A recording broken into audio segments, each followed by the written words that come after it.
Hey, what's up guys? I hope you're all doing well. As you can tell from the league table, we're still in top spot with 56 points, but we're not as comfortable as we were before because now Bury, Portsmouth and Oxford are all breathing down our neck, with Bury even being on the same amount of points, and the only difference is the goal difference here, which isn't too far apart either. So Portsmouth with just 1 point behind and Oxford 2 points behind.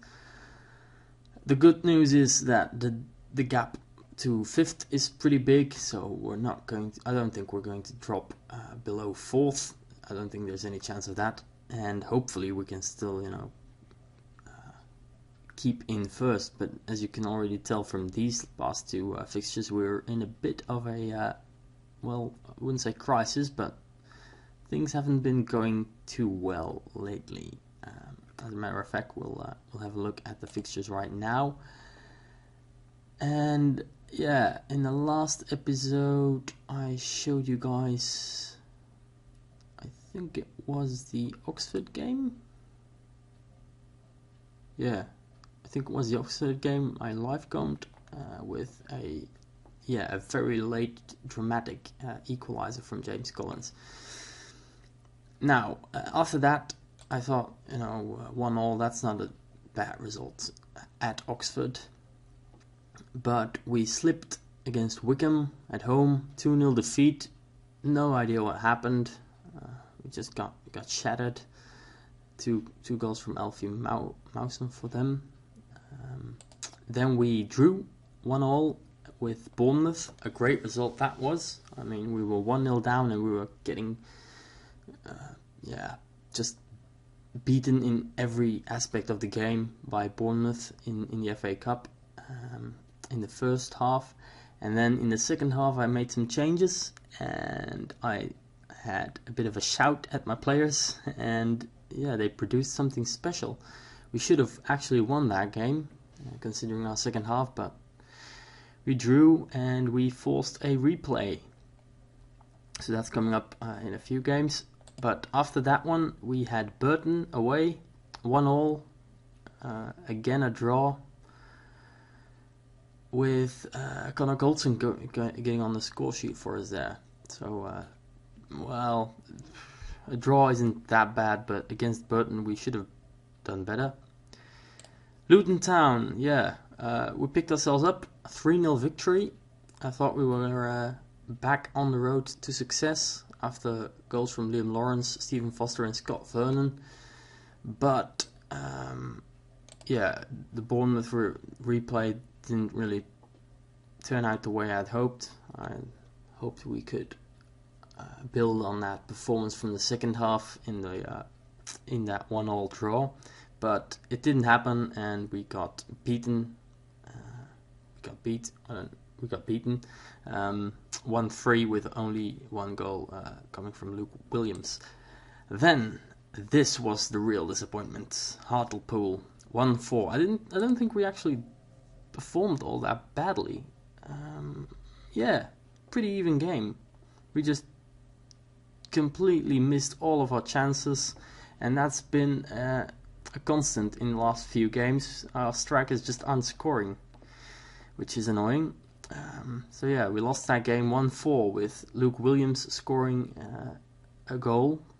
So that's one striker who scored, but not a lot of goals are being made by my strikers at the moment. Which is also the reason we lost to Stevenage 2-0. Completely frustrated by that game.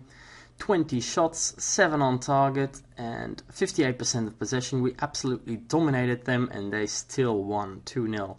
That was very frustrating for me, and as you can imagine, I was shouting at my screen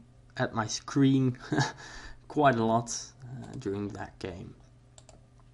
Then recently, Newport County 2-2 draw with goals from Luke Williams and Aaron Wildig. So Luke Williams is the only player or the only striker that has been scoring a little bit lately. So I'm going to play him. I'm definitely going to play him in the Southend game. But I need Collins to start scoring again. He hasn't scored in ages. Let's have a look at him. James Collins. He has not scored in all these games. Quick count. 7 games. He hasn't scored in 7 games. Granted, he's not played many. He's not played a lot of minutes in that Newport County game, but still, yeah, that's a really poor run of form, and I'm not used to that from Collins. So I hope he fixes it and gets back to his goal-scoring ways soon, because we need him. Okay, so the transfer window just ended. Well, it's going to end tomorrow, so let's have a look at transfers. Not much to say, really. As you look at the transfer history, no one in and no one out still. I'm trying to sell a few people, but it's just not working.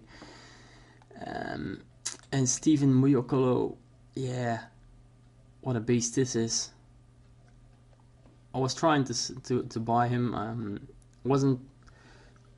Yeah, this is a tough one, because he's asking for a lot of wages, which I cannot give him, but another team offered him a contract, so I had to come in and try and make something of it, and I did get him to accept an offer. The only problem is we need, I don't know how much, but we need some transfer budget for, to be able to confirm that deal, and we don't have the transfer budget that we need, so I don't think it's going to happen. But hopefully we've deterred some of the other clubs that are interested in him. Yeah, it seems to be that way. So hopefully they'll stay away from him for a while now, so I can bide my time until we have enough funds to bring this guy in.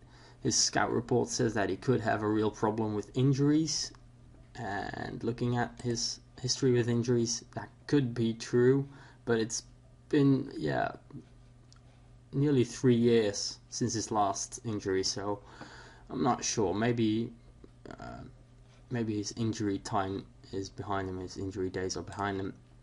And regardless, I mean, look at that shape, look at these stats: heading 16, marking 14, tackling 15, teamwork, work rate, leadership is alright, determination 15, bravery 16, anticipation 14, aggression is good, strength is great, balance, jumping reach, all of that. He's a great defender for us. So if we can get him in, I'll be really chuffed. So yeah, that might be coming. Okay, so let's have a look at the fixtures, I think. So I showed you the fixtures that we played since last episode. Now let's have a quick look at when we're going to be coming back. I was thinking of just playing till the end of the season, but since the battle for first place might be very exciting, I may have to come back earlier to show you guys a bit of an intermediate stat rep, really. So maybe the Oxford game would be a good idea, because they are breathing down our neck, or the Portsmouth one. This is going to be a tough week.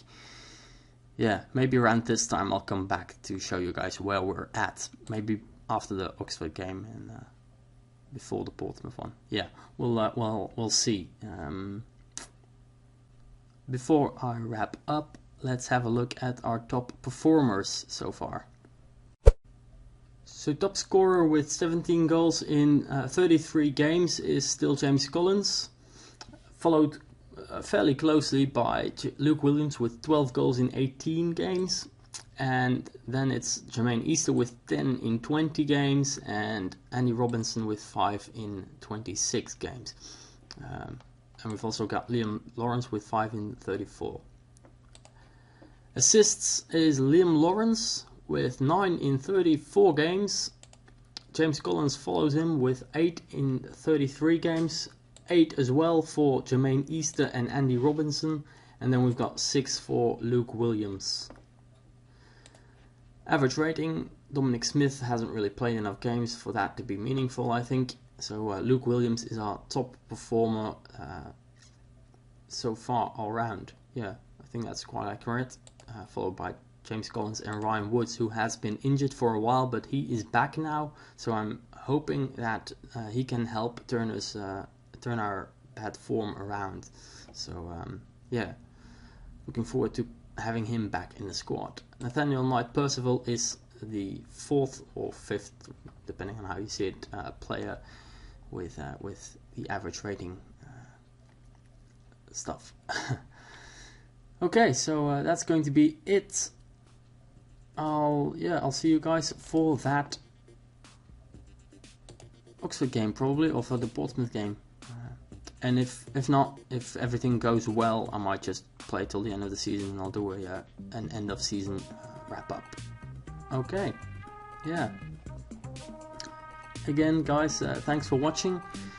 That's going to be it. If you did enjoy it, click that like button. It really does help me out a lot. And if you can subscribe, that would be awesome. Maybe follow me on Twitter. You'll get some sneak previews of the save on there as well. Just all sorts of stuff. Anyway, I'll see you guys in the next episode. Take care. Bye. I am bound to grab, don't know how long.